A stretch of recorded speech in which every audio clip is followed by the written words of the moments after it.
بسم اللہ الرحمن الرحیم. میرا کیس تو شیطان کی آنت بن چکا ہے، چلے جا رہا ہے اور اس کی کوئی منزل نہیں ہے. اور یہ اب 2022 آ گیا، 4 سال ہو گئے ہیں اس کیس کو چلتے ہوئے. 4 معزز جج صاحبان تبدیل ہو چکے ہیں، اور جب کوئی پورا کیس سن لیتا ہے تو پھر وہ کیس آگے چلا جاتا ہے. اس بار بھی ایسا ہی ہوا ہے. بہرحال جو چاہے آپ کا حسن کرشمہ ساز کرے. کوئی پتلی گلی سے نکل رہا ہے، کوئی کئی سال کے لیے سزا کاٹ رہا ہے. اس ملک میں انصاف کا نظام ایسا ہی ہے، اور یہی وجہ ہے کہ پاکستان انصاف میں نیچے سے نچلی سطح پر ہے اور نیچے والے چند ممالک میں شامل ہے. بہرحال اسے ہم بھگتیں گے جب تک بھگتیں گے.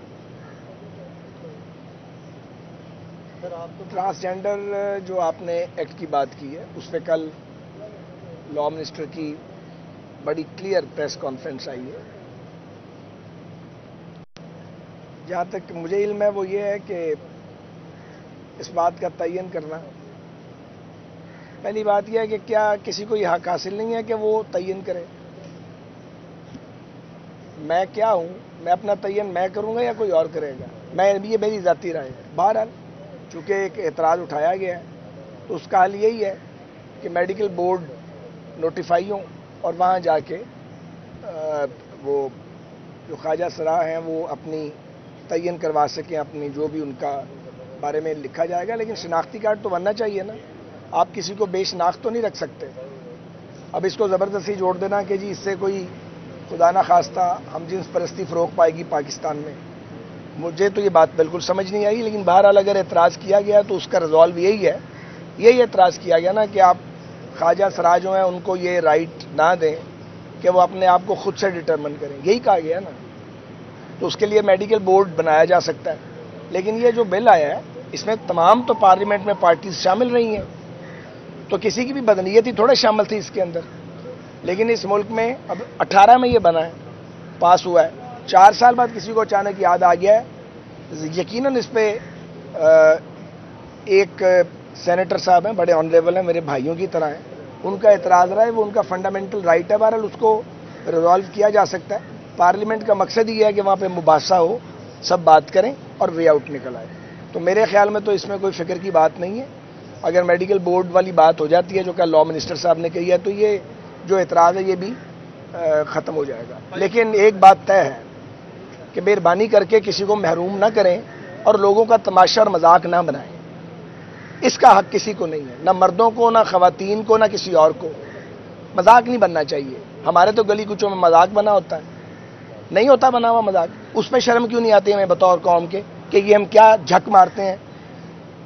اگر کوئی کسی چیز سے محروم پیدا ہوا تو اس کا مطلب یہ ہے کہ اس کی بے عزتی کی جائے، اس کی تذلیل کی جائے. اس کی بالکل ہم حمایت نہیں کریں گے. لیکن اگر ایک اعتراض آیا تو اس کا ویلڈ جواب یہی ہے اور اس کا سلوشن یہی ہے کہ میڈیکل بورڈ آپ بنا دیں. حالانکہ اس پر بھی بات ہو سکتی ہے کہ کیا یہ ایک انسانی جو ایک فنڈامنٹل رائٹس ہیں، آپ کو کوئی کہہ سکتا ہے کہ آپ تعین کروائیں. مجھے کوئی کہے گا تو میں کیسا لگے گا؟ مجھے اچھا تو نہیں لگے گا. لیکن چونکہ اب ایک اعتراض کیا گیا اور ایک ہم ایسے معاشرے میں رہتے ہیں جہاں بعض اوقات بات ہوتی نہیں اور اس کو بڑھا دیا جاتا ہے. جیسے کہہ دیا گیا تھا جی کہ یہ جو اوتھ کا کھانا اس میں تو تبدیلی کر دی گئی ہے. تبدیلی نہیں کی گئی تھی، مگر بہرحال وہ ایک بات تھی. وہ پرانا جو تھا اپنا وہ اس کی جو عبارت تھی اس کو بحال کر دیا گیا. نئی عبارت بھی اس کا بھی وہی مفہوم تھا. لیکن چونکہ یہاں بات ہوتی ہے، بات بڑھ جاتی ہے، تو پھر آپ نے اپنے معاشرے میں امن رکھنا ہے. آپ نے کوئی فساد تو پھیلانا نہیں ہے. اس لیے اس کا حل تو کل لاء منسٹر نے اور قاہرہ صاحب نے میرے خیال میں تجویز کر دی ہے. خواجہ صاحب یہ بتائیں کہ پنجاب میں ایک بار پھر تبدیلی کی باتیں چل رہی ہیں اور نون لیگ کہہ رہی ہے کہ ہم پنجاب میں دوبارہ حکومت بنانے جا رہے ہیں. ملک میں اس وقت مہنگائی ہے، تو یہ بتائیں کہ عوام پہلے ہی پس چکی ہے، اب حکمرانوں کی لڑائی میں عوام اور کتنا پسے گی؟ بھائی تبدیل ہو رہی ہے پنجاب میں حکومت یا نہیں مجھے نہیں پتا. ہم میں سے جس نے کیا اس کو پتا ہوگا.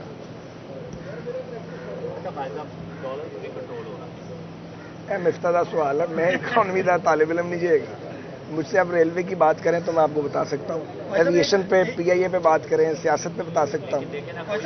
جو بھی کوئی اپوزیشن میں ہوتا ہے اس کا ایک نعرہ ہوتا ہے، یہ پتہ نہیں شاید گولڈن ورڈز میں شامل ہے کہ جی الیکشن نہیں کرایا جائے، الیکشن نہیں کرائے، لیکن جب وہ اقتدار میں آتا ہے تو اس کو بھول جاتا ہے، اور جو اپوزیشن میں چلتا ہے وہ یہ نعرہ لگانا شروع ہے۔ تو یہ نعرے چلتے رہیں گے، یہ لوگوں کو بہلانے کے لیے ہے کیا؟ لیکن بات یہ ہے کہ نعرہ لگانا جرم نہیں ہے، نعرہ لگانا سب کا حق ہے، مطالبہ کرنا بھی حق ہے، لیکن مطالبے کو اور نعرے کو آپ کہیں کہ میں لانگ مارچ کروں گا، میں اسلام آباد کو گرا دوں گا، میں لوگوں کی زندگی اجیرن کر دوں گا، میں ملک کی سڑکیں اور راستے بند کر دوں گا، اور ایک ایسے موقع پر آپ یہ فضولیات بولیں اور واہیات گفتگو کریں جب 3 کروڑ پاکستانی سیلاب میں ڈوبے ہوئے ہوں۔ کوئی شرم کوئی حیا ہے عمران خان کو؟ کوئی شرم حیا خان صاحب کے قریب سے بھی گزری ہے؟ میرا خیال ہے قریب سے بھی نہیں گزری۔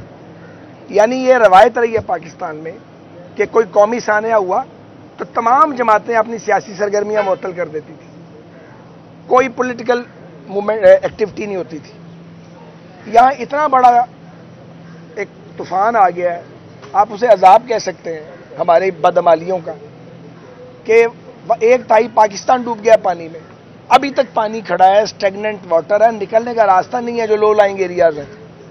لاکھوں لوگ بے گھر ہو چکے ہیں، سڑک پہ آ گئے ہیں، مانگنے پر مجبور ہو گئے ہیں۔ جو اہل دل ہیں وہ اپنا کام کر رہے ہیں، اہل خیر۔ ایک آدمی اس ملک میں وہ کہتا نہیں ٹائم پورا نہیں ہونا چاہیے، پہلے الیکشن کراؤ۔ پہلے میری بات سن لو، 10 کروڑ روپے کا وہ آدمی جلسہ کرتا ہے، پیسے کہاں سے آتے ہیں؟ چونکہ وہ لاڈلا، اسے پوچھا نہیں جا سکتا۔ جو پوچھتے ہیں ان کو کہتے ہیں جی یہ تو وکٹمائز ہو رہا ہے۔ اور یہ جو ہم ان عدالتوں کے باہر کھڑے ہیں 4 سال سے، یہ کیا ہے؟ جو کل حسن اقبال صاحب کو اسلام آباد ہائی کورٹ نے ان کے بارے میں ریمارکس دیے ہیں، تو کوئی شک رہ گیا باقی کہ پولیٹیکل انجینئرنگ کرائی گئی تھی نیب کے ذریعے؟ بہرحال اب سنا ہے کہ وہ لانگ مارچ کرنا چاہتے ہیں تو ہم انہیں روک تو نہیں سکتے۔ وہ پھر جب آئیں گے تو جو لا آف لینڈ ہے اس کے مطابق ان کے ساتھ ٹریٹمنٹ ہوگا۔ یار یہ سچی بات ہے، نہیں پتا، میں نے بھی سوشل میڈیا پہ پڑھا ہے آپ کی طرح۔ بدلنا چاہیے بھائی صاحب، اتنی مہنگائی ہو چکی ہے۔ دیکھیں بات یہ ہے کہ عمران خان صاحب کو تو کسی بھی جج یا کسی بھی پولیس اہلکار کے بارے میں یہ پہلی بات ہے، یہ بات کرنی نہیں چاہیے تھی، مگر چونکہ لمبی زبان ہے اور پکڑنے والا کوئی نہیں ہے اور سب اس سے ڈرتے ہیں۔ ایک میسج اور ایک سبق سکھا دیا گیا ہے، اور وہ سبق جو ہے وہ پاکستان کے ریاستی اداروں نے سکھایا ہے، مجھے کہنے میں کوئی بات نہیں ہے۔ اس وزارت کا تو پتہ نہیں ہے آج ہے کل ہے، تھی نہیں تھی، تو بات تو صحیح کہنی چاہیے کہ جو بد زبان ہوگا اور جو بے لگام ہوگا اور جو منہ پھٹ ہوگا اور جو بدتمیز ہوگا اس سے ڈرو اور اس سے بچو، اور جو بدتمیزی نہیں کرے گا اس کا رگڑا نکال دو۔ یہ اس ملک میں چل رہا ہے، ابھی تک یہی چل رہا ہے، اور کیا چل رہا ہے؟ کافی ہے۔